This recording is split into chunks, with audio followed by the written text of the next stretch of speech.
Hello friends, అందరూ ఎలా ఉన్నారు? ఆగిపోయింది ఆ తుఫాను ఆంధ్రాలో అని చెప్పారు, కానీ తెలంగాణలో అయితే బేభత్సం సృష్టించింది. మా ఏరియా మున్నేరు అయితే పొంగుతుందన్నమాట. ఇంకోటి ఏంటంటే చాలామంది ఈ వరదల్ని, ఈ వాగుల్ని, వీటన్నిటిని కూడా చాలా తక్కువ అంచనా వేస్తున్నారు. నేను ముందే చెప్తున్నా, చాలా జాగ్రత్తగా ఉండండి. మా ఏరియాలోనే ఒక డీసీఎం కొట్టుకుపోయేటటువంటి వీడియో మీరు చూసే ఉంటారు. నేను ఇక్కడ ప్లే చేయను, మ్యాక్సిమం ఇగో ఇది నా ఇన్స్టా ఒరిజినల్ ఐడి. నేను స్టోరీ పెట్టేటటువంటి ప్రయత్నం చేస్తా, వెళ్ళి ఒకసారి మీరు చెక్ చేయండి, మీకైతే తెలుస్తుంది. అంటే అది చిన్న వాగే భయ, అంత పెద్ద వాగ్ కూడా కాదు, బ్రిడ్జ్ కూడా నార్మల్గా ఉంటుంది అనమాట. కానీ అందులో డీసీఎం కొట్టకాళ్ళం ఇంద్రబాబు అని చెప్పి నాకైతే షాకింగ్ అనిపించింది. ఇంకా డీసీఎం దొరకలేదు, ఇంకా డ్రైవర్ కూడా దొరకలేదు. చాలా అంటే చాలా తక్కువ అంచనా వేసి పాపం అందులోకి దిగిండు. కానీ దాని తర్వాత ఆ ఎఫెక్ట్ ఎలా ఉంది అనేటటువంటిది కళ్ళతో చూసారు కదా. సో చాలా జాగ్రత్తగా ఉండండి. ప్రకృతిని ఎప్పుడైనా సరే తక్కువ అంచనా వేయమాకండి. ఒక రోజు లేట్ అయిద్దేమో, 2 రోజులు లేట్ అయిద్దేమో. ఇప్పుడు చూడండి ఎంత ఆస్తి నష్టం, ప్రాణ నష్టం, మనోడు బతుకుతారు అనేటటువంటి గ్యారంటీ లేదు. ఇది మరీ దారుణం. సో జాగ్రత్తగా ఉండండి అనమాట. మీరు ఎప్పుడైనా సరే ప్రకృతిని అయితే తక్కువ అంచనా వేయమాకండి. అండ్ మనమైతే కంటెంట్లోకి వెళ్ళిపోదాం. రేపు మాస్ జాతర cinema Baahubali the epic 2 release ఉన్నాయి. ఇవాళ నుండే ప్రీమియర్స్ అయితే స్టార్ట్ అయినాయి. ఇవాళ 6 గంటలకి మాస్ జాతర ఫస్ట్ ప్రీమియర్ ఉంది, 9:30కి సెకండ్ ప్రీమియర్ ఉంది. అండ్ అది అయిపోయినామంటే రేపు చూసుకున్నట్లయితే రెగ్యులర్గా యథావిధిగా అటు ఎపిక్ నడవబోతుంది, ఇటు యాజ్ ఇట్ ఈస్గా మాస్ జాతర నడవబోతుంది. ఈ 2 కాంపిటీషన్లో ఏది గెలుస్తుంది అనేటటువంటిది క్లారిటీగా క్లుప్తంగా మాట్లాడుకునేటటువంటి ప్రయత్నం చేద్దాం. ఎందుకంటే మాస్ జాతర సినిమాను కూడా తక్కువ అంచనా వేయడానికి లేదు. రవణ్నే డైరెక్ట్గా ఒప్పుకుంటూ నేను మిమ్మల్ని అందరినీ కూడా చాలా అంటే చాలా ఇన్ని రోజులు అంటే హింసించా, చాలా బాధ పెట్టా, మీకు చిరాకు తెప్పించా. ఇక ఈ సినిమాతో అలాంటిది ఏం జరగదు, మీరు మాస్ జాతర చూస్తున్నాం అని చెప్పి రవణ స్టేజ్ మీద చెప్పడం, ట్రైలర్ కూడా కొద్దిగా ఇంట్రెస్టింగ్గా కనిపించడం, ఇవన్నీ కూడా సినిమా మీద కొద్దిగా ఆసక్తిని అయితే రేగేంత చేశాయి. అండ్ బాహుబలి చూసుకున్నట్లయితే ఎక్స్ట్రా ఫుటేజ్ యాడ్ చేశారు అనేటటువంటిది క్లారిటీగా అర్థమవుతుంది.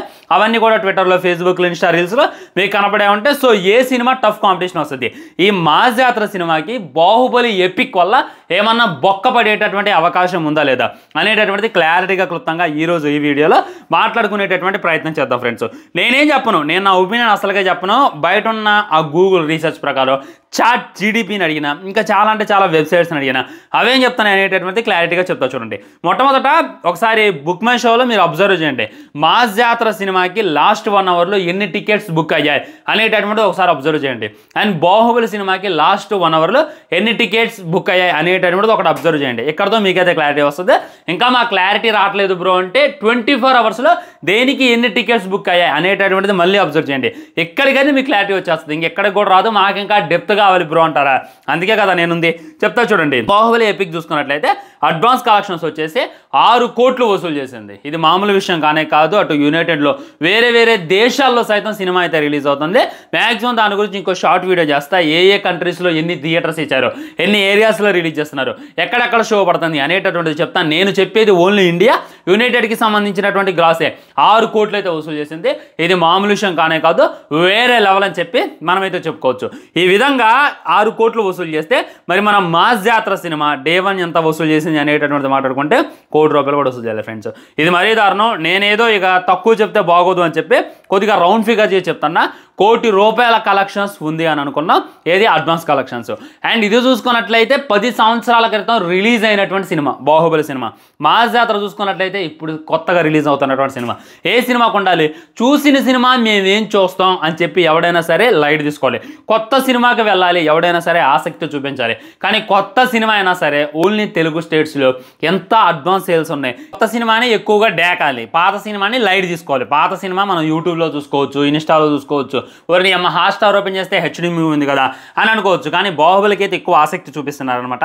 ఏం మాట్లాడుతున్నావు బ్రో, బాహుబలి ఎక్కడ, మాస్ జాతర ఎక్కడ? నేనేమి యూనివర్సల్గా మాట్లాడలా, నేనేమి ప్యాన్ ఇండియా రేంజ్లో మాట్లాడలా. ఓన్లీ తెలుగు స్టేట్స్లో బేసిక్ ఒక చిన్న సినిమా రిలీజ్ అయినా కానీ ఉండేటటువంటి అడ్వాన్స్ సేల్స్, ఉండేటటువంటి అడ్వాన్స్ టికెట్ బుకింగ్ కూడా మాస్ జాతరకు లేదు. దానికి అలా కారణం రవణ్య చెప్పిండు, నేను మిమ్మల్ని కొన్ని రోజులుగా ఇసిగించాను అనేటటువంటి మాట అని చెప్పింది కదా. సో దాన్ని అయితే సీరియస్గా తీసుకోవచ్చు అని చెప్పి మనమైతే చెప్పొచ్చు. ఓకే, అది వదిలేయండి, అడ్వాన్స్ కలెక్షన్స్ వదిలేండి, అడ్వాన్స్ సేల్స్ వదిలేండి. అండ్ మన నాగవంశీ గారు మొన్న ప్రీ రిలీజ్ ఈవెంట్లో కూడా మాట్లాడమంటే నేను మాట్లాడినండి, నన్ను క్షమించండి అని చెప్పి ఆయన ఇదే అవుతుండు. ఎప్పుడైనా సరే ప్రీ రిలీజ్ ఈవెంటే కనీసం 5 నిమిషాలు 7 నిమిషాలు మాట్లాడేటటువంటి మన నాగవంశీ గారు నిన్న కనీసం 2 నిమిషాలు 30 సెకండ్లు కూడా సరిగ్గా మాట్లాడలేదు. దీనికి గల రీజన్ ఏంటి అనేటటువంటిది మనందరికీ తెలుసు. వారప్పుడు ఇది మీ బాధ్యత అని చెప్పి ఇదంటాం, జనాల్ని ఇది చేయటం, దానివల్ల చాలామంది కోపరావటం, దాన్ని ట్రోల్ చేయటం, తను ట్విట్టర్కి వెళ్ళి తను పచ్చిగా తిట్టడం, ఓన్లీ ట్విట్టర్కి ట్రోల్ చేయడానికే నన్ను నొత్తనారీంద్ర రేంజ్లో అనేటటువంటిదిగా తను ట్రోల్ చేయడం మనమైతే చూసామన్నమాట. దానివల్ల సో ఇప్పటిదాకా నాగవంశి గారు చాలా సినిమాలతో పోటీకి అయితే వచ్చిండు. మరి దేంట్లో పైచే సాధించిండు, మంచి కంటెంట్తో వచ్చినా కానీ ఆయన పైచే సాధించిండా లేదా అనేటటువంటిది క్లారిటీగా క్లుప్తంగా మాట్లాడుకోవాలని అంటే ఫస్ట్ మనం గుంటూరు కారం వర్సెస్ హనుమానే చూద్దాం. గుంటూరు కారం చూసుకున్నట్లయితే అన్ని థియేటర్లో రిలీజ్ అయింది. ఆల్మోస్ట్ ఒక 5 థియేటర్లు ఉంటే 4 థియేటర్లు గుంటూరు కారంనే రిలీజ్ చేశారు. ఒక్క థియేటర్కే హనుమాన్ అయితే ఇవ్వడం జరిగింది. ఓవరాల్గా హనుమాన్ సినిమాకి ఒక 20 కోట్లు పెట్టుబడి పెడితే 400 కోట్లు అయితే వసూలు చేసింది. గుంటూరు కారం చూసుకున్నట్లయితే తెలుగు స్టేట్స్లోనే బాగానే ఆడింది, కానీ హనుమాన్ అంత అయితే సంపాదించుకోలేకపోయింది, హనుమాన్ అంత అయితే ఆళ్ళపోయింది అనమాట. సో అక్కడ మహేష్ బాబు తేజ సజ్జా మధ్యలో మహేష్ బాబు గారు ఓడిపోయారు అనేటటువంటి మాట అంటాం కన్నా చింటూ గారు మన నాగవంశి గారి యొక్క హ్యాండ్ అని చెప్పుకోవచ్చు అనమాట. ఆయన కాంపిటీషన్ దిగిందంటే ఓడిపోతాం అని చెప్పి అక్కడైతే నాకు అర్థమైంది అనమాట. ఇక మీదట ఆ దెబ్బకి కాంపిటీషన్కి రాడలే, ఇంకెప్పట్లో ఏ సినిమాలు దింపడలే అని చెప్పి నేనైతే ఎక్స్పెక్ట్ చేస్తే ఆగల అంతటితో అన్న ఇంకో సినిమా దింపిండు. ఆ తర్వాత లక్కీ భాస్కర్ వర్సెస్ ఆమ్రాన్ బాగుంటుందా లక్కీ భాస్కర్ బాగుంటుందా అంటే నా పర్సనల్గా నాకు లక్కీ భాస్కర్ నచ్చింది. ఎందుకంటే అందులో ఉండేటటువంటి ట్విస్టులు టర్ములు ఒక మిడిల్ క్లాస్ వాడి జీవితాన్ని మన కళ్ళకు కట్టినట్టు చూపించేటటువంటి ప్రయత్నం చేసిండు డైరెక్టర్. ఇంకా అందులో మన హీరో యాక్టింగ్ దుల్కర్ యాక్టింగ్ గురించి స్పెషల్గా మాట్లాడుకోవాల్సిన అవసరం లేదు. ఆమ్రాన్ కూడా బాగానే ఉంటుంది, కానీ ఆమ్రాన్ చూసుకున్నట్లయితే 300 కోట్లు వసూలు చేస్తే లక్కీ భాస్కర్ 100 కోట్ల మట్టికి వసూలు చేసింది. ఓకే, మంచిగా హిట్ అయిందా, యావరేజ్ సంపాదించింది అనేటటువంటి సెకండరీ. కానీ ఆమ్రాన్ వర్సెస్ లక్కీ భాస్కర్ అని మాట్లాడుకుంటే ఆమ్రానే ఎక్కువ విజయం సాధించింది, ఆమ్రాన్ ఎక్కువ కలెక్షన్స్ కొట్టిందనమాట. అంతటితో అయిపోలా. మొన్న సంక్రాంతికి వచ్చారు డాకు మహారాజ్ వర్సెస్ సంక్రాంతికి వస్తున్నాం, నీకు సంక్రాంతికి వస్తున్నాం సినిమా నచ్చిద్దా డాకు మహారాజ్ సినిమా నచ్చిద్దా అని చెప్పి నన్ను అడిగితే 100కి 100% బల్లా గుద్దు చెప్తా. డాకు మహారాజ్ సినిమా నాకు మామూలుగా నచ్చదు, వేరే లెవెల్ అంటే వేరే లెవెల్ నచ్చింది. సంక్రాంతికి వస్తున్నాం అనేటటువంటిది ఇప్పుడు చూస్తుంటే క్రింజ్లాగా అనిపిస్తుంది, అప్పుడు పర్లేదు అనిపించింది. కానీ దాని ముందు డాకు మహారాజ్ ఓడిపోవడం ఏంటి అనేటటువంటిది నాకైతే అర్థం కావట్లా. దానికి కూడా 350 కోట్లు అన్ని కోట్లు వస్తే దీనికి చూసుకున్నట్లయితే డాకు మహారాజ్ తక్కువ వచ్చాయని చెప్పి మనమైతే చూసుకోవచ్చు అనమాట. ఈ విధంగా టఫ్ కాంపిటీషన్లో వచ్చి ఓడిపోవడం అనేటటువంటిది మన నాగవంశి గారి బ్లడ్లో పాతుకుపోయిందనమాట. ఆయన ఏ సినిమాతో వచ్చినా కానీ ఎంత మంచి కంటెంట్తో వచ్చినా కానీ నాగవంశి ఎరా ఇక సినిమా డౌట్ ఎరా అనేటటువంటి భ్రమలు అందరూ కూడా బతికిపోయారు.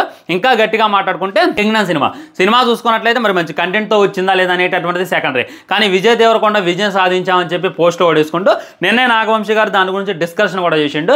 ఏం చెప్పిండు, సినిమా ఫ్లాప్ కాదండి 70% రికవరీ చేసిందండి అని చెప్పి మాట్లాడిండు. ఆయన ఆస్పెక్టివ్లో చూసుకుంటే 100కి 35 మార్కులు వస్తేనే పాస్ అని చెప్పి మనం అంటున్నాం, కానీ అవసరం లేదు 34 మార్కులు వచ్చినా పాస్ అనేటటువంటి రేంజ్లో ఆయన అయితే మాట్లాడాడు. అంటే కింగ్డమ్ సినిమా కూడా ఫ్లాప్ అయిందని చెప్పుకోవచ్చు.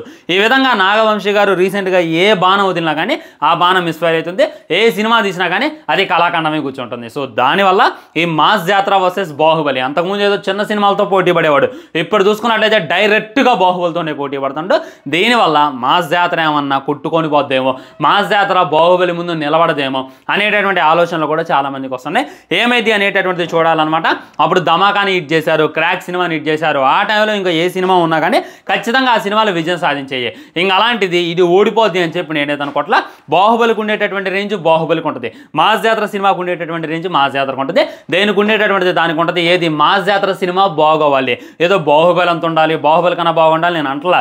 మన రవితేజ గారు మనకు గాని రావాలి. ఆయన ఎటకారం ట్రైలర్లో ఎలా చూపించిండో అదే రకమైనటువంటి ఎటకారం, అదే రకమైనటువంటి ఎఫెక్ట్ మనకి సినిమాలో కూడా ఉంటే ఖచ్చితంగా ఆడిద్ది అనమాట. ఈ సినిమా అయితే విజయం సాధిస్తుంది అని చెప్పి నేనైతే ఎక్స్పెక్ట్ చేస్తాను. వెయిటింగ్ ఫ్రెండ్స్, మరి నాగవంశి గారు ఈ దెబ్బతో కోలుకోవాలి, ఆయన ఈ సినిమాతో విజయం సాధించాలని చెప్పి నేను కూడా కోరుకుంటున్నాను. మరి మీరు కోరుకుంటున్నారు లేదనేటటువంటిది డెఫినెట్లీ కింద కామెంట్ చేసేయండి. వీడియో లైక్ చేయండి, షేర్ చేయండి, ఛానల్ సబ్స్క్రైబ్ చేయండి. తర్వాత స్పిరిట్ సినిమాలో మాడాంగ్ సియోగ్ నటిస్తుండో అనేటటువంటి వార్తలు కూడా వస్తున్నాయి. దాని గురించి కూడా ఇంకో వీడియో చూసుకునేటటువంటి ప్రయత్నం చేద్దాం. బాయ్ బాయ్, నమస్కారం.